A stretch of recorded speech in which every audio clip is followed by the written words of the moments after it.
Morning. Welcome again to Morning Devotions. Thank you for our time together. Please don't forget this is fasting weekend at COP.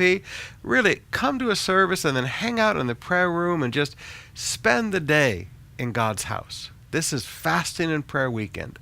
Right now, I want us to come back and just take a very simple thought from Matthew chapter 11, verse 7. When John's disciples had gone, Jesus began talking about him to the crowds. And then he goes into this very lengthy defense of John the Baptist. Now, how many people do you see in the Gospels that Jesus stands up and defends?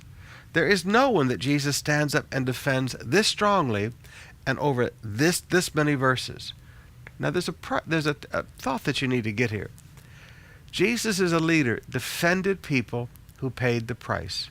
He didn't defend people that were messing around. He didn't defend people that were phony. But a person like John the Baptist, who paid the price, who suffered to do what he did, who went through all kinds of agony, who stood up for righteousness, who stood before the king and his wife that he had stolen. He stood before these people and he called black, black, and white, white, and he lived right and he challenged others to live right, and he said the same thing to people whether they were rich or poor. Jesus stood up and defended a man like that.